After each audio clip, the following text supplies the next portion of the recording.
Hello student, welcome to brain child IAS academy. जैसा कि मैंने 68 बीपीएससी पीटी एग्जामिनेशन के लिए करेंट अफेयर्स का एक सीरीज स्टार्ट किया था।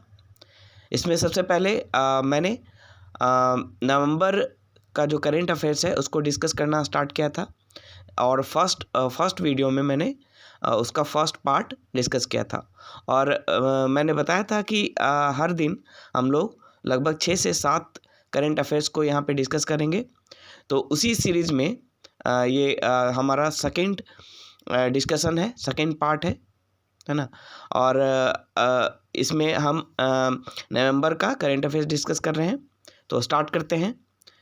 तो फर्स्ट करेंट अफेयर्स है, India has invited Egypt President Fattah al-Sisi as the chief guest on 2023 Republic day. यानी जो आने वाला रिपब्लिक डे है 2023 में 26 जनवरी को जो हम सेलिब्रेट करते हैं, उस दिन इजिप्ट के प्रेसिडेंट फतह अल सीसी को चीफ गेस्ट के रूप में बुलाया जा रहा है। और ये काफ़ी इम्पॉर्टेंट होगा एग्जामिनेशन पॉइंट ऑफ व्यू से, क्योंकि कोविड के बाद 2 साल के बाद इस तरह का है ना पेंडेमिक के कारण 2 साल किसी को भी चीफ गेस्ट के रूप में नहीं बुलाया गया था रिपब्लिक डे पे। और 2 साल बाद 2023 में रिपब्लिक डे के लिए बुलाया जा रहा है इजिप्ट के प्रेसिडेंट फतह अल सीसी को। तो नाम याद रखना है ना। ओके, तो सेकंड करंट अफेयर्स है हमारे लिए जो इम्पॉर्टेंट है वो है ऑस्ट्रा हिंद 22 एक्सरसाइज। ऑस्ट्रा हिंद 22 एक्सरसाइज अभी रिसेंटली कमेंस्ड हुआ है। कहाँ पे? राजस्थान में। तो ऑस्ट्रा हिंद 22 एक्सरसाइज क्या है? ये ऑस्ट्रेलिया और इंडियन आर्म फोर्सेस के बीच एक बायलैटरल ट्रेनिंग एक्सरसाइज है ना। इंडियन आर्मी और ऑस्ट्रेलियन आर्मी के बीच एक बायलैटरल ट्रेनिंग एक्सरसाइज है ऑस्ट्रा हिंद 22। जैसा कि नाम से आपको पता चल रहा है, ऑस्ट्रा मतलब ऑस्ट्रेलिया, हिंद मतलब इंडिया, है ना। और ये पूछा जा सकता है कि ये कहाँ पे कमेंस्ड हुआ है? तो राजस्थान में कमेंस्ड हुआ है। Okay, let's move to third current affairs. Third बहुत ही इम्पॉर्टेंट है बिहार के एग्जामिनेशन पॉइंट ऑफ व्यू से, क्योंकि बीपीएससी में बिहार से रिलेटेड भी करेंट अफेयर्स पूछा जाता है। तो बिहार गवर्नमेंट ने एक प्रोजेक्ट लॉन्च किया है। उस प्रोजेक्ट का नाम है हर घर गंगा जल। इस प्रोजेक्ट के तहत गंगा रिवर्स के पानी को, यानी गंगा नदी के पानी को हर घर में, खासकर 3 डिस्ट्रिक्ट राजगीर, गया और बोधगया में जो फर्स्ट फेज़ है उसमें राजगीर, गया और बोधगया में हर घर में गंगा जल को पहुंचाया जाएगा, मतलब ड्रिंकिंग वाटर को पहुंचाया जाएगा। क्योंकि आपको पता है कि जो रीजन है साउदर्न, खासकर साउदर्न बिहार, राजगीर, गया और बोध गया जैसा जो एरिया है वो कैसा हिली एरिया है और वहाँ पे वाटर टेबल काफ़ी नीचे है, मतलब वाटर टेबल एक्सट्रैक्ट हम नहीं कर सकते हैं, है ना। तो इसलिए गंगा रिवर के पानी को हर घर तक पहुँचाने का एक प्रोजेक्ट स्टार्ट किया गया है ताकि सबको ड्रिंकिंग वाटर अवेलेबल हो सके, आसानी से मिल सके। और ये जो योजना है वो जल जीवन हरियाली अभियान के अंतर्गत स्टार्ट किया गया है ना।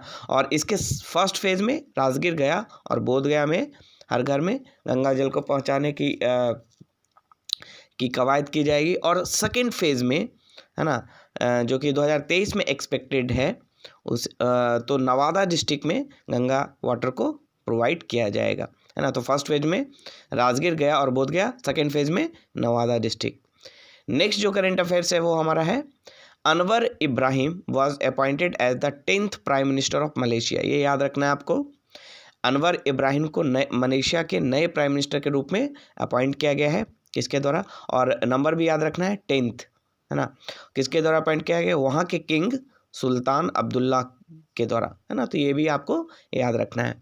नेक्स्ट जो करेंट अफेयर्स है वो है the multi dimensional integrated stabilisation mission in Mali is देखिए, जो multi dimensional integrated stabilisation mission है, अभी एक न्यूज़ है इससे रिलेटेड कि इंडिया ने अपना हेलीकॉप्टर भेजा है यहाँ पे, है ना, मल्टीपर्पस हेलीकॉप्टर भेजा है इंडिया ने। साथ ही साथ पाकिस्तान और बांग्लादेश ने भी अपने हेलीकॉप्टर्स भेजे हैं। तो कहाँ पे? माली में, है ना। किस मिशन के लिए? Multi dimensional integrated stabilisation mission के लिए इंडिया, बांग्लादेश और पाकिस्तान ने अपने हेलीकॉप्टर्स भेजे हैं। तो ये एक पीस मिशन है, एक यूनाइटेड नेशन का एक पीस कीपिंग मिशन है ना, जो 2013 में स्टार्ट किया गया था यूनाइटेड नेशन सिक्योरिटी काउंसिल के द्वारा, ताकि जो माली है, जो देश है वेस्टर्न अफ्रीका कंट्री, वहाँ पे जो तौरेग रिबिलियन है ना, तौरेग रिबिलियन, तौरेग जो रेबिलियन स्टार्ट हुआ है तौरेग कम्युनिटी के द्वारा, उसको पीसफुली हैंडल किया जा सके, उसको स्टेबलाइज किया जा सके। तो याद रखेंगे आप, multi dimensional integrated stabilisation mission जो है वो माली में है, वहाँ पे तौरेग रेबिलियन हुआ था, है ना। नेक्स्ट जो न्यूज़ है वो है the third global high level conference on anti microbial resistance is been organised in Muscat, है ना। मस्कट कहाँ है? मस्कट है आपका ओमान में, है ना। ओमान की राजधानी है मस्कट। तो वहाँ पे third global high level conference anti microbial resistance पे ये ऑर्गेनाइज किया गया था। एंटी माइक्रोबियल रेसिस्टेंस क्या होता है? ये it is the ability of micro organism to persist and grow despite the administration of anti microbial drugs, यानी दवाई लेने के बावजूद, है ना, दवाई लेने के बावजूद भी आप में ये माइक्रो ऑर्गेनिज्म परसिस्ट करेंगे, क्योंकि वो एंटी माइक्रोबियल रेसिस्टेंस डेवलप कर लेते हैं, यानी जो ड्रग्स है एंटी ड्रग रेसिस्टेंस डेवलप कर लेते हैं। तो उसके बारे में अवेयर करना और उसके लिए एक स्ट्रेटजी तैयार करना, इसके लिए third global high level conference हुआ है एंटी माइक्रोबियल रेसिस्टेंस पे। कहाँ पे हुआ है? मस्कट, ओमान में। नेक्स्ट जो न्यूज़ है और आज का जो लास्ट न्यूज़ है वो है the ongoing conflict between Bangladeshi security forces and the Kuki Chin national army triggered an influx of refugees from the Kuki Chin community to the Indian state of Mizoram. अब यहाँ पे इंपॉर्टेंट क्वेश्चन क्या हो सकता है कि कुकी चीन नेशनल आर्मी कहाँ की है? तो ये बांग्लादेश की आर्मी, बांग्लादेश की एक सेपरेटिस्ट ग्रुप है जो चितगोंग एरिया में, चितगोंग डिस्ट्रिक्ट में, जो चितगोंग जो हिली रीजन है चितगोंग, वहाँ पे एक सेपरेट रीजन की डिमांड करता है ना, सेपरेटिस्ट ग्रुप है ये।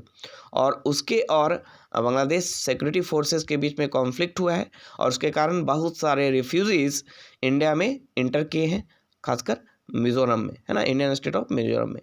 तो ये आपको याद रखना है कि कुकी चीन नेशनल आर्मी कहाँ की है ना, ये बांग्लादेश की सेपरेटिस्ट ग्रुप है। तो आज के लिए बस इतना ही, है ना। नेक्स्ट वीडियो में यानी कल हम फिर से नवंबर का जो बचा हुआ पार्ट है वो हम आगे करेंगे। पार्ट वाइज कर रहे हैं हम लोग नवंबर के करेंट अफेयर्स को। नवंबर को कंप्लीट करने के बाद हम अक्टूबर पे इसी तरह पार्ट वाइज करेंगे। डेली 6-7 या 8 जो है 8 से 10 करेंट अफेयर्स हम देखेंगे, है ना, ताकि रेगुलर बेसिस पे हम करेंट अफेयर्स को पे पकड़ बना सकें। Thank you.